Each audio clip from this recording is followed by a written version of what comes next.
ओम हम हनुमते नमः। ओम हम हनुमते नमः। नमस्कार मित्रों, आज मैं आपको अपने इस चैनल में बजरंग बाण को सिद्ध करने का इतना सरल तरीका बताऊंगा जिसमें मात्र आपका एक जनेऊ लगेगा, थोड़े से गुड़ लगेंगे और थोड़े से चने लगेंगे, जिसको करने से आप अपने बजरंग बाण को सिद्ध कर लेंगे।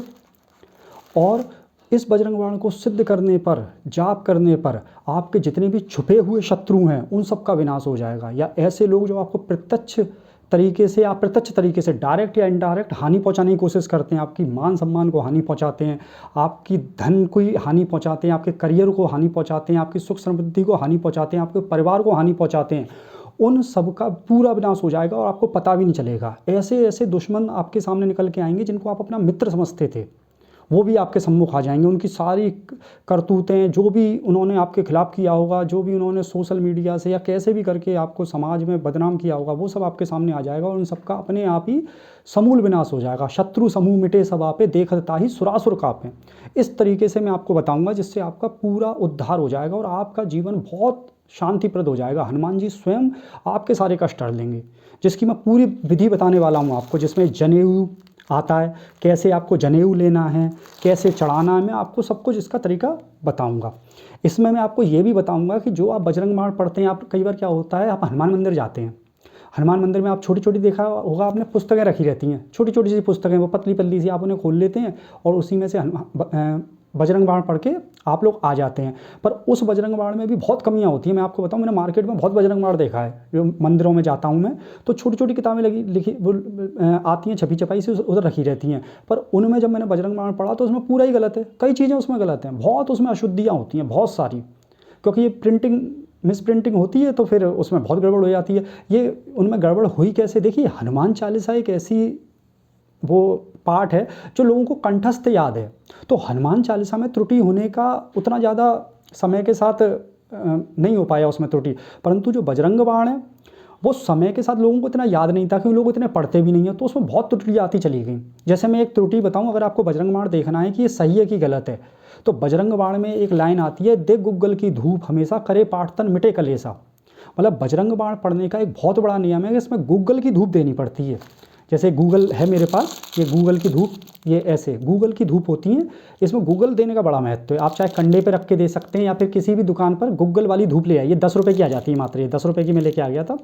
किसी भी कंपनी के लेके आ जाइए या किसी अच्छे ब्रांड के लेके आ जाइएगा। या फिर गूगल जो है मार्केट में खुला भी मिलता है, पर उसको जलाने में आपको दिक्कत आएगी। आप क्या, उसे कंडे पे रखना पड़ेगा, फिर आग लगाओगे, फिर कंडे की धुआं होगी, फिर मंदिर वगैरह में इतना कहाँ करोगे आप, लोग 10 लोग आपको देखेंगे। तो गूगल की आजकल धूप भी मार्केट में अवेलेबल है, पहले अवेलेबल इतनी नहीं होती थी, पर अवेलेबल है, तो आप ये भी लगा सकते हैं। तो मैं बता रहा हूँ, तो इतनी ज़्यादा मिस प्रिंटिंग वगैरह भी बजरंग बाण में है, तो आप ऑथेंटिकेट बजरंग बाण पढ़ने की कोशिश करिए। जैसे मेरे पास एक पुस्तक है जो मैं अयोध्या से, मुझे आज से कई साल पहले एक मेरे रिश्ते में गुरुजी लगते हैं मेरे, तो उन्होंने मुझे दी थी। तो इसके अंदर पूरे हनुमान चालीसा, बजरंग बाण और जितनी भी हनुमान अष्टक, हनुमान बाहुक, इन सब का बहुत शुद्ध पाठ है, क्योंकि काफ़ी पुराने वो संत महात्मा थे, तो उन्होंने ही इसको छापा था। तो उससे ये है कि इसमें से मैं सब कुछ देख लेता हूँ, तो इसमें बिल्कुल सही है। पर आप भी देखिए कि मार्केट में आपको या कहीं पर भी बिल्कुल एक शुद्ध बजरंग बाण मिल जाए, तो उससे आपका काम आसान हो जाएगा। चलिए मैं आपको बताना चालू करता हूँ कि आपको करना कैसे है, कि बजरंग बाण को सिद्ध कैसे करना है। बजरंग बाण को सिद्ध करने के लिए सबसे अच्छा दिन होता है मंगलवार या शनिवार। आप नियम बना लीजिए कि हर मंगलवार को, हर शनिवार को, या फिर अगर आप हर मंगल और हर एक शनिवार को नहीं जा सकते तो कम से कम शनिवार को चले जाइए। शनिवार और ज़्यादा होता है तो शनिवार को आप जाकर बजरंग बाण का पाठ करने का प्रण कर लीजिए। अगर शनिवार नहीं हो पा सकता तो आप मंगलवार कर लीजिए, दोनों दिन हो जाए तो अति उत्तम है। फिर तो आपका शुभारंभ भी अच्छा है और जो हफ्ते का जो अंत होता है वो भी अच्छा हो जाएगा। ठीक है, तो सबसे पहले आपको क्या करना है, आपके घर में ही अगर आप पूजा करते हैं तो हनुमान जी की मूर्ति के सामने बैठ जाइए। ठीक है, और या फिर आप मंदिर चले जाइए। मैं कह रहा हूँ अगर मंदिर चले जाएँ तो ज़्यादा बेस्ट है। ठीक है, मंदिर जाके आपको क्या करना है, आपको अपने साथ कुछ पहले सामान लेके चलना है। सामान क्या क्या लेके चलना है? एक तो आपके पास बजरंग बाण की किताब होनी चाहिए जिसमें बजरंग बाण काफ़ी कुछ सही लिखा हो। ठीक है जी। दूसरा, आपके पास जनेऊ होना चाहिए। जनेऊ, ये जनेऊ बहुत ज़रूरी है। इस जनेऊ के द्वारा ही हनुमान जी आप पर पूरी कृपा दृष्टि बरसाएंगे। तो इस तरह से जनेऊ आता है, इसको किस तरह पहनाना है, क्या करना है, वो भी मैं आपको भी बता दूंगा। तो आपके पास जनेऊ होना चाहिए। जनेऊ मार्केट में बहुत आसानी से मिलता है, ठीक है। मैं कुछ दिनों पहले मात्र 70 रुपये के लाया था, इतने सारे आ गए, वो आज भी चल रहे हैं। और देखिए मैं इतना बड़ा पैकेट लेके आया हूँ जनेऊ का। अब आप इसमें इतने जनेऊ हैं, ये कम से कम 4-5 साल तक चलते रहेंगे, बहुत जनेऊ हैं इसमें। अगर मैं हर मंगल हर शनिवार को भी या जैसे भी हनुमान जी को चढ़ाता हूँ तो ये जनेऊ कम से कम मेरे 4-5 साल तक तो आराम से चलते ही रहेंगे। इसमें बहुत ज़्यादा हैं, एक ही इसके अंदर बहुत सारे पैकेट हैं, कम से कम इसमें 10 पैकेट हैं और हर पैकेट के अंदर कम से कम 50, 60, 70 काफ़ी जने हुए। इतने तो मैंने गिने नहीं कितने हैं, मैं तो चढ़ाता रहता हूँ, पर काफ़ी इसमें जने हुए। तो आप 200-300 रुपये में पूरा पैकेट भी ला के रख सकते हैं। अगर आप कई सालों तक का अनुष्ठान ले लें तो अति उत्तम है। तो आपके जीवन का उद्धार ही हो जाएगा, हनुमान जी आपकी सदा सहायता करेंगे, ठीक है। ये कर लीजिए। और थोड़ा सा आप क्या कर लीजिए, चने ले लीजिए। चने का पैकेट ले आया हूँ, इसी का एक डेली चने कहाँ खरीदते फिरेंगे, एक पैकेट सा ले लीजिए, पॉलीथिन में रख लीजिए, इसी में से थोड़े से चने लेकर हनुमान जी को चढ़ा दिया करिए। और चने के साथ आपके पास थोड़ा सा क्या होना चाहिए, गुड़ होना चाहिए। बस इतना सा, देखिए थोड़े से चने, थोड़ा सा गुड़ और एक जनेऊ, बस इतना सा है। और हाँ, कुछ चीज़ों में मैंने जो भी आपको बताया था, जैसे आपके पास गूगल की धूप जरूर होनी चाहिए। ये गूगल की धूप है, मार्केट में मिलती है, तो गूगल की आपके पास धूप भी होनी चाहिए। इसको जला दें, चाहे आप गीली वाली ले लें, चाहे आप सूखी वाली ले लें। सूखी वाली जल्दी जल जाती है, आपकी भली बारिश आ रही है, आंधी तूफान आ रहा है, हवा चल रही है, पर सूखी वाली एक बार जल गई तो बुझती भी नहीं है। और इसमें कुछ ऐसा भी होता है स्टैंड टाइप का, तो इस पर ये रखी भी रहती है, तो गिरती नहीं है, ठीक है जी। ये चीज़ हो गई। दूसरी बात आपको क्या करना है, आपको अपने साथ घी लेके जाना है, शुद्ध घी, जैसे घी है, ठीक है। इसके अंदर आप घी भर लीजिए, देसी घी मार्केट से ले लीजिए, आप अपने घर पे बना लें तो बहुत अच्छा है। अगर घर पे नहीं है तो कहीं से शुद्ध देसी घी ले लीजिए। और बाती बनाने के लिए आप थोड़ी कपास की रुई भी ले लीजिए, ठीक है। रुई ले लीजिए, तो आपका घी हो गया, रुई हो गई, एक दीपक हो गया। दीपक आपको मंदिर में ही मिल जाता है, मंदिर में कहीं भी दीपक रखे रहते हैं, थोड़ा सा धोके ले लीजिए, वरना आप घर से ले जाइए, ठीक है। इस तरह से आपका मैंने पूरा सामान बता दिया, जनेऊ, चने, आपका गुड़, गूगल की धूप और दीपक जलाने के लिए शुद्ध देसी घी और रुई। इस तरह से ही आपका अपना मटेरियल हो गया, ताकि आपको मार्केट से दीपक वगैरह खरीदने की ज़रूरत ना पड़े। अब वो कैसा दीपक देते हैं, उसमें क्या मिला देते हैं, कैसा घी है, इसका हमें अंदाज़ा नहीं होता। तो इसलिए मैं कहता हूँ आप अपना ही लेकर चलें तो सबसे अच्छा है। फिर आपको क्या करना है, सबसे पहले हनुमान जी के मंदिर पहुँच गए आप, ठीक है। हनुमान जी के सामने आराम से बैठ जाइए और वहाँ पर अपना कार्य प्रणाली करना चालू कर दीजिए। आप सिया राम जय राम जय जय राम, सिया राम जय राम जय जय राम, इस मंत्र का भी थोड़ा बहुत रामचंद्र जी के नाम का भी उच्चारण करते रहिए। और थोड़े देर राम उच्चारण करने के बाद आप ओम हम हनुमते नमः, ओम हम हनुमते नमः, ओम हम हनुमते नमः, इस मंत्र का भी आप धीरे धीरे उच्चारण करते रहिए। ओम हम हनुमते, ये तो आपकी जीभ पे चलता ही रहे मंदिर में जब तक रहें। ओम हम हनुमते नमः, ओम हम हनुमते नमः, ओम हम हनुमते नमः, ओम हम हनुमते नमः, इस तरह इस मंत्र का उच्चारण तो आपकी जिह्वा पे चलता ही रहे, ठीक है। तो सबसे पहले आपको क्या करना है, आराम से वहाँ बैठ जाइए, अपना पहले दीपक बना लीजिए, ठीक है। दीपक लेकर आप उसमें घी डालकर बाती वगैरह बना के हनुमान जी के सामने रख लीजिए। सबसे पहले आप क्या करें, धूप जला लें, गूगल की धूप देकर हनुमान जी को धूप दे दें। गूगल की, मैंने फिर बोल रहा हूँ, गूगल की धूप देनी है। देख गूगल की धूप हमेशा करे पाठ तन मिटे कलेशा, ये बजरंगबाण में लाइन आती है, जिसकी जगह आजकल दूसरी लाइन जोड़ दी गई है कि धूप दे और करे हमेशा, ऐसा कुछ लाइन जोड़ दी है, जबकि असली में है देख गूगल की धूप हमेशा करे पाठ तन मिटे कलेशा। तो गूगल की आप धूप दीजिए, गूगल की धूप चढ़ा के हनुमान जी को आप दे दीजिए। उसके बाद घी का आप प्रॉपर दीपक हनुमान जी के सामने जला दीजिए, ठीक है कि नहीं, ठीक है। उसके बाद आपको क्या करना है, जनेऊ लेकर, ठीक है, जनेऊ लेकर अब आपको इस जनेऊ को हनुमान जी पे चढ़ाना है। जनेऊ चढ़ाने का तरीका तो आप जानते ही होंगे, हनुमान जी के ऊपर कई जनेऊ चढ़े भी रहते हैं, अगर आप चाहें तो वहाँ जाके आप देख भी सकते हैं। तो इस तरह से जनेऊ चढ़ाने का तरीका क्या होता है कि आप जनेऊ को ओपन कर लीजिए और ये हनुमान जी के उल्टे कंधे से आता है, ठीक है, उल्टे कंधे से आते हुए सीधे तरफ की जांघ तक जाता है या फिर कमर तक, है ना।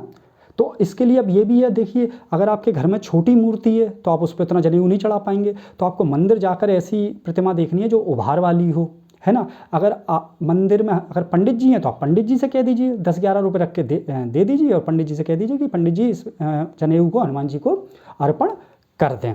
और घी का दीपक वगैरह तो आप अगल बगल जला ही लेंगे। और अगर कोई ऐसी मूर्ति मिल जाए अगल बगल जो बिल्कुल एकांत में है, अकेली है, तो आप उस पर कर दीजिए। इस तरह से आप जनेऊ हनुमान जी पे चढ़ा दीजिए, ठीक है। जनेऊ चढ़ाने के बाद अब क्या करेंगे, आप भोग प्रसाद चढ़ा दीजिए चने का, और आपका ये गुड़ है, जो चने और गुड़ का छोटा सा गुड़, आपका ये पीस भी बहुत बड़ा है, अगर आप चाहें तो छोटा भी चढ़ा सकते हैं। हनुमान जी को चने और गुड़, बंदरों को हनुमान जी को बड़े पसंद होते हैं, तो थोड़ा सा चने निकाल कर और गुड़ निकाल कर हनुमान जी के सामने आप रख दीजिए, ठीक है। और शांत चित्त बैठ जाइए। उसके बाद उसके बाद श्री सीतारामाभ्याम नमः और हनुमान जी का स्मरण करिए। अगर हनुमान जी के आपको मंत्र आते हैं तो कुछ मंत्र जरूर पढ़ लीजिए, जैसे अतुलित बलधामम हेम शैलावदेहम धनुजवन कृशानुम ज्ञानानिम अग्रगण्यम सकल गुण निधानम वारणम धीसम रघुपति प्रिय भक्तम बात जातम नमामि। एक मंत्र ये होता है, आप चाहें तो इसे कहीं से भी नोट डाउन कर सकते हैं, मिल जाएगा आपको नेट वगैरह पे। एक मंत्र और होता है मनोजमम मारुतुल्य वेगम जितेंद्रियम बुद्धिमताम वरिष्ठम वातात्मजम वानर यूथ मुख्यम श्री रामदूतम शरणम प्रपद्ये श्री रामदूतम शरणम प्रपद्ये श्री रामदूतम शरणम प्रपद्ये। इस मंत्र का भी जाप कर लीजिए। तो हनुमान जी के या जो भी श्लोक आपको आते हो अच्छे खासे, उन श्लोकों का ध्यान हनुमान जी के सामने कर लीजिए। अब क्या करना है आपको, अब आपको सीधे बजरंग बाण का पाठ नहीं करना है, पहले आप एक पाठ हनुमान चालीसा का जरूर कर लीजिए। उससे क्या होता है, मन शुद्ध हो जाता है और हनुमान जी की तरफ पूरा का पूरा जो भी विघ्न वगैरह आ रहे होते हैं थोड़ी देर वो सब दूर हो जाते हैं। तो आप हनुमान चालीसा का एक पाठ कर लीजिए। उसके बाद अब बजरंग बाण आता है। तो बजरंग बाण पढ़ने से पहले मन में अपनी सारी आकांक्षाएं रख दें हनुमान जी के सामने, क्योंकि देखिए कहीं ना कहीं बजरंग बाण में हनुमान जी के ऊपर प्रेशर बनाया जाता है। मैं आपको सीधे सीधे बताऊं, हनुमान जी पे दबाव बनाया जाता है। इसलिए बजरंग बाण को साधारण परिस्थितियों में पढ़ने के लिए मना किया जाता है, क्योंकि आप बजरंग बाण को जानते हैं, इसमें भगवान राम की हनुमान जी को कसम दी गई है। बहुत हनुमान जी से बहुत ज़्यादा प्रेशर बनाया गया है। उठो उठो चलो तो राम दुहाई, उठो उठो चलो तो राम दुहाई, कि राम की दुहाई दे रहा हूँ, उठो उठो। हे कपिराज काज कब के हो अवसर चूकी अंत पचते हो, जन की इलाज जात ही वारा धावो हे कपि पवन कुमारा। तो इस तरह कहा गया है कि आपका जो जन है उसकी लाज जा रही है, उसकी इज्जत जा रही है, हे हनुमान जी धाओ, मतलब भागो जल्दी से, मेरी मुसीबत को हटाओ। मतलब इतना ज़्यादा प्रेशर बनाया गया है। तो इस बजरंग बाण को पढ़ने के लिए आपको पूरे उनके सामने अपनी बातें भी रखनी पड़ेंगी कि आप किस कारण से इस बजरंग बाण को पढ़ रहे हैं। तो सारी बातें हनुमान जी के सामने रख दीजिए। जो भी आपके शत्रु हैं, दुष्ट हैं, जिनको आप जानते भी नहीं हैं, आप हनुमान जी से कहिए कि मैं तो कई चीज़ों को जानता भी नहीं हूँ कि मेरे साथ हो क्या रहा है, कहाँ कहाँ से मुझे रोका है, मेरे शरीर पे बंधन हो गया है, भूत प्रेत आ गए हैं, सब विपत्ति आ गई है, पैसे की दिक्कत है, मतलब जो भी आपके हैं कि आपको बीमारियों ने घेर रखा है, शरीर खराब है, या फिर आप किसी और के लिए पढ़ रहे हैं तो उसकी विनती करिए। हनुमान जी को बिल्कुल आत्मसमर्पण होकर अपनी विनती करिए कि अब मेरे पास कोई रास्ता नहीं बचा है, अब मुझे बजरंग बाण पढ़ना ही पड़ेगा। और इस तरह से आप फिर बजरंग बाण का पाठ प्रारंभ कर दीजिए। आपका घी का दीपक जल रहा होगा, धूप जल रही होगी, भोग प्रसाद लगाया, जनेऊ चढ़ा दिया आपने, और इसका आप पाठ करना चालू कर दीजिए।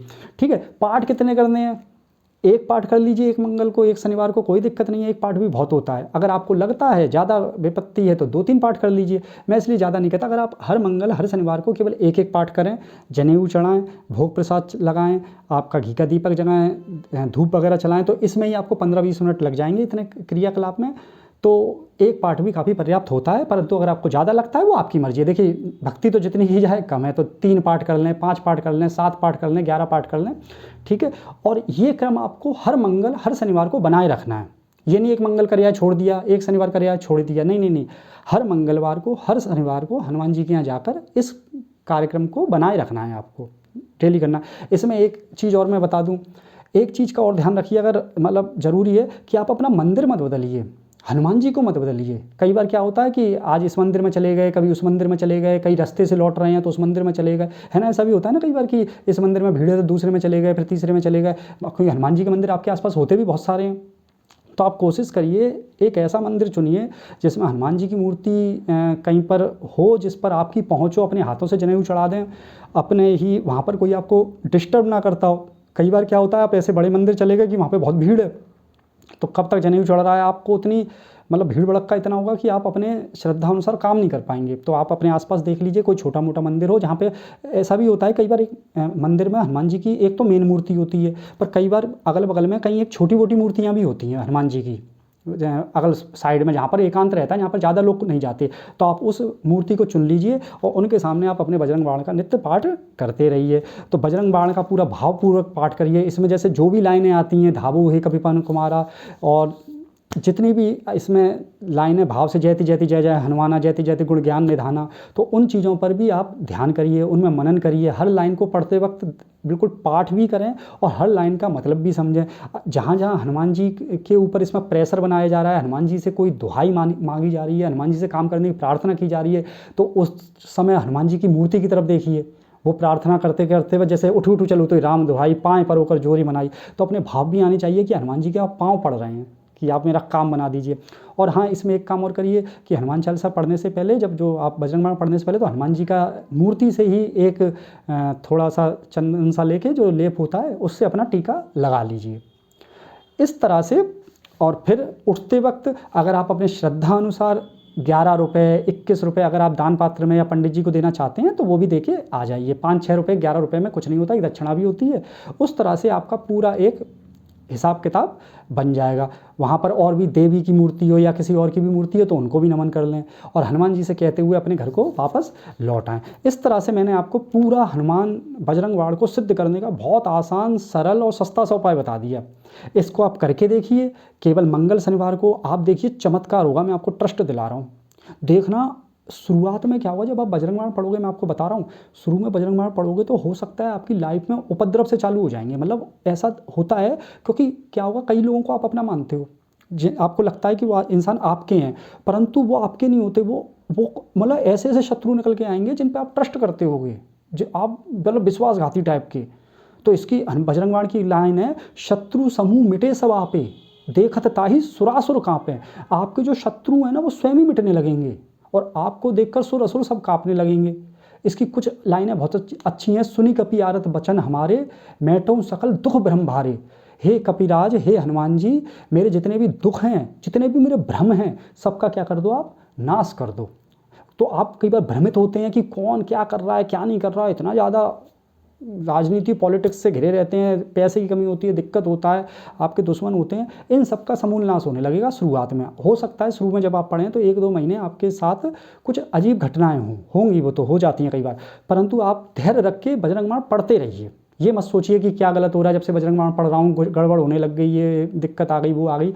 तो शुरू में आपके लाइफ में हो सकता है उपद्रव मचें, उपद्रव तो मचते हैं, परंतु धीरे धीरे आप जैसे जैसे ये नियमित करते जाएंगे, जैसे एक सप्ताह में 4 मंगल होते हैं और 4 शनिवार होते हैं, है ना, तो कम से कम 8 जनेऊ आप चढ़ा लेंगे। 8 बार बजरंग बाण तो आपका हो जाएगा, 8 बार हनुमान चालीसा हो जाएगी, है ना। अगर एक बार भी करें तो ऐसे करते करते 8 चौक 32, जैसे 3-4 महीने, 1-2 महीने बीतेंगे, तब तक आपका बजरंग बाण पूरी तरह से सिद्ध हो चुका होगा और वो आपके चारों तरफ चक्कर लगाता हुआ आपके शत्रुओं का समूल नाश कर रहा होगा। मैंने आपको जितनी भी जानकारी बजरंग बाण की थी वो देने का प्रयास किया है। आपको मैं और भी कई चीज़ें रामचरितमानस की, हनुमान जी की, माता भगवती की, दुर्गा की आगे भी इस चैनल पे बताता रहूँगा। तो आप मेरे चैनल को सब्सक्राइब कर लीजिए, आप इसमें कमेंट भी करिए आपको कोई भी दिक्कत आ रही हो, और इसको लाइक कर दीजिए, अपने दोस्तों को शेयर कर दीजिए जो बजरंग बाण को अच्छी तरह से पढ़ना चाहते हैं, बजरंग बाण से रिलेटेड उन्हें कोई भी समस्या हो तो आप मेरे कमेंट बॉक्स में जाकर आप अपनी बातें कह सकते हैं। आप जानते हैं मैं अपने कमेंट बॉक्स में आने वाले हर क्वेश्चन का जवाब देने की भी कोशिश करता हूँ। तो इस तरह से आप मुझसे जुड़े रहिए और मैं आगे आपको आने वाले समय में इतनी दिव्य दिव्य चमत्कारी मंत्रों के बारे में बताऊंगा। अगला वीडियो जो मैं बनाऊंगा उसमें मैं वशी सम्मोहन वाला मंत्र बताऊंगा, जिससे आप गुलाम बनाने वाला, जिससे आप किसी 1-2 पर्सन को नहीं, जो पूरे के पूरे ब्रह्मांड को गुलाम बना सकता है। ऐसा योग माया का मंत्र बताऊंगा आपको, माता भगवती का, जो पूरे जगत को अपना गुलाम बना लेती है, जो अपनी माया से सबको भ्रमित कर देती है, जैसे योग माया कहते हैं। तो नमस्कार मित्रों, आज के लिए इतना ही। आगे मैं मिलूंगा, तब तक आप मेरा इंतजार करिए। धन्यवाद।